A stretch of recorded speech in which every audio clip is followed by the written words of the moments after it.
Hi, I'm Alison. Welcome to Dream Chasers Adventures in Happiness, where my band of superhero guests and I share with you tales of daring do, life-changing journeys towards living our best lives. If you're after an injection of inspiration and ideas to live the life that you want and deserve, you're in the right place. Let's dive in.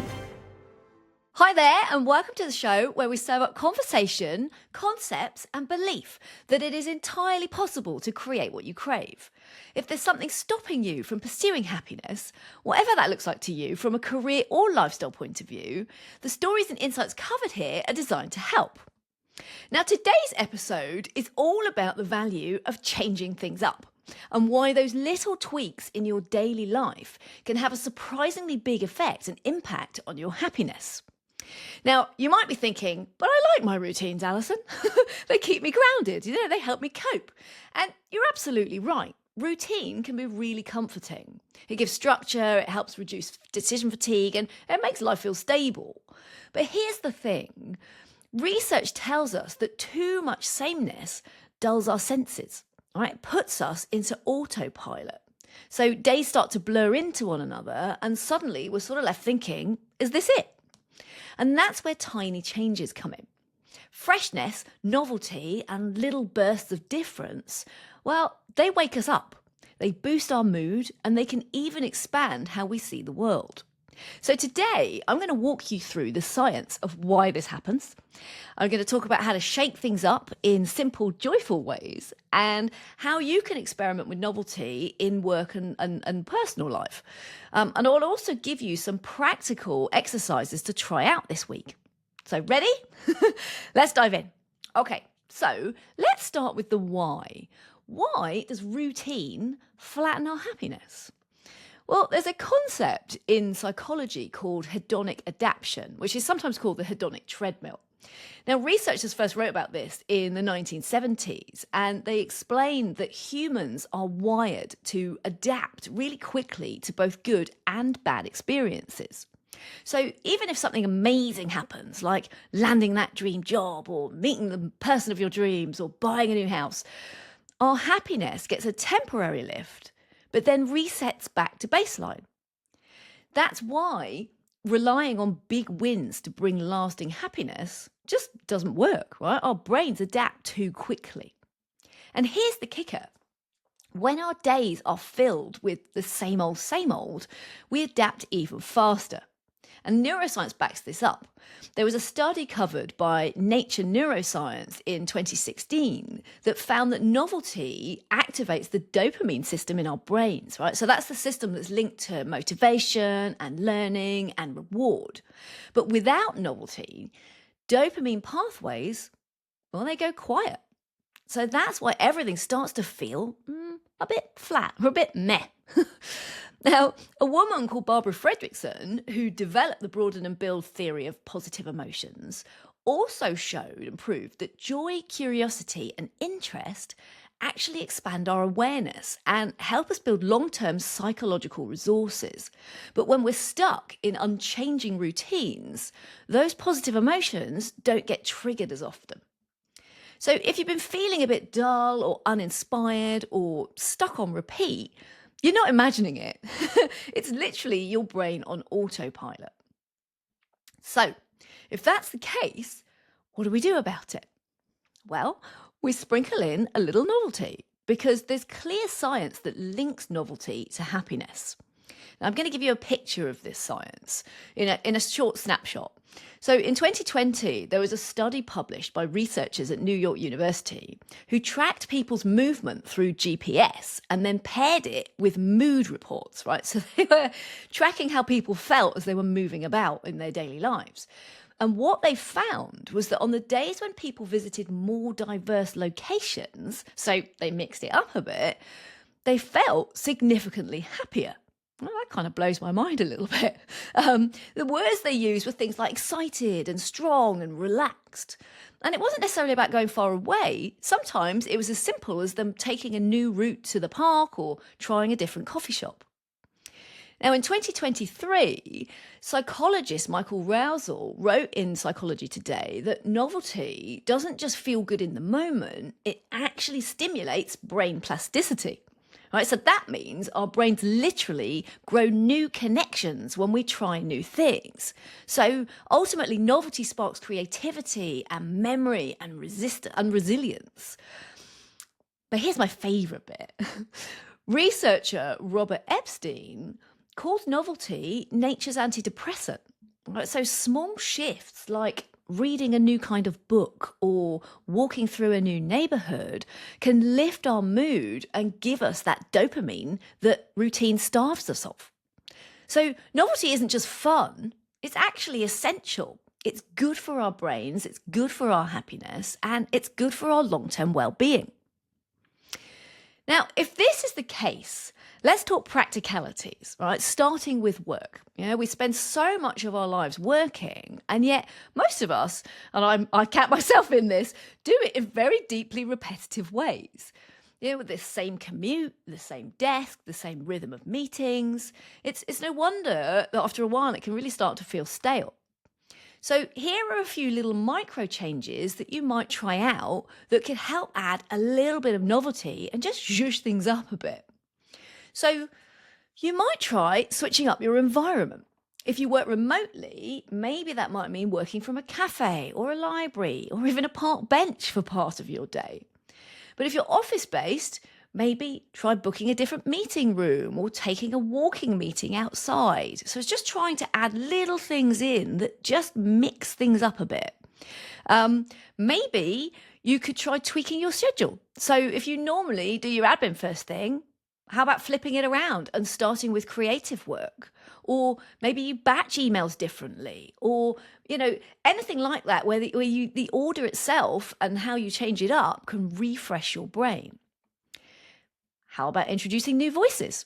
Perhaps you could strike up a chat with a colleague that you wouldn't normally connect with, or join a professional group outside your immediate role, because different perspectives spark different thinking. Or maybe you could target learning something new. And it could be as simple as signing up for a webinar or a podcast or a topic adjacent to but outside your expertise, because that will just stretch your thinking. So these are just small, very doable changes, but the ripple effect, it can actually be huge. So let's take it closer to home for a moment. Now, have a think for a bit about your evenings and weekends. Do they follow a pattern? Again, I know I'm super guilty of this. Do you go to the same restaurant? Do you take the same walks? Do you watch the same TV shows? Now, there's nothing wrong with comfort, but sprinkling in a little novelty can raise the bar on your happiness. So here are some ideas. Maybe try a coffee shop or a restaurant that you've never been to, even if it's only a couple of streets away. Try taking a different walk or different cycle path or a different driving route. Maybe you could visit a museum or a gallery or an antique store or even a quirky second-hand shop that you've never explored. I did this not so long ago when I went into my local town and decided to just actually look at and wander into places I'd never been. And I live in a fairly small town, so it's got a main high street. And yet I found a wine bar that I didn't know existed and a bakery that had more than just baked goods in it. So I found it quite exciting, to be honest. So trying and go to visit new things or new places. Maybe from a food front, you could experiment with a new recipe. Perhaps try cooking some, Ethiopian food or a Thai curry from scratch. You might think about swapping your evening Netflix for a documentary or maybe a different genre of book. I try and challenge myself with this personally. I try and read totally different types of novels when I'm reading for downtime, when it's not self-help. And I find that really wakes me up and kind of helps me connect dots on things and give me new ideas. Maybe you could take a new class. Perhaps there are like pottery or yoga or dance or photography. There might be classes within your local area that you just don't know exist that might be worth doing a bit of research on, because anything like that will help spark curiosity. Or perhaps you could volunteer. If you've had this idea in your head for a long time that that's something you'd quite like to do, nothing shakes up perspective like helping out in a totally different context. Now, none of these changes have to be grand, right? The research is clear. Even the tiniest changes boost our sense of novelty and therefore our happiness. Okay, I'd love for you, if you're up for it, to actually pause and do this with me right now. So grab a pen or your phone and make a list. Call it your tiny changes list. And think of 5 things that you could do differently this week. So not bucket list stuff, not grand gestures, but just little tiny tweaks that would feel fresh. So for example, maybe it's trying a new podcast instead of the usual go-to one or the few that you listen to. Maybe it's walking in a different neighborhood or cooking something new or calling a friend that you haven't spoken to in ages or just moving your desk around at home. So really have a think about it. Press pause on this audio just for a moment and have a go at making a list. 5 things, tiny, tiny things. Okay, have you done? Beautiful. Now, if you've got a list, pick 1 or 2 of those things and commit to trying them this week. And when you do, really try and notice how it makes you feel, like before, during, and after. Now, before I go, just a quick word about balance, because obviously too much novelty can be exhausting. In fact, research published in the Journal of Personality and Social Psychology found that people need both novelty and familiarity to thrive, and that kind of feels obvious, right? Too much change and we get anxious. Too much routine, we get bored. So the sweet spot, keep your grounding routines, your morning rituals, your favourite meals, the people you love, but gently sprinkle in novelty on the top. Think of it like seasoning. A little goes a long way. So here's the heart of the message today for you. Routine grounds us, but too much of it flattens our joy. Novelty sparks dopamine and creativity and happiness. Tiny changes at work and at home can reignite that spark. And, your job isn't to overhaul everything. It's to play with sprinkling newness into the familiar. So remember, you're not broken for feeling restless. It just means you're human. Your brain is craving freshness.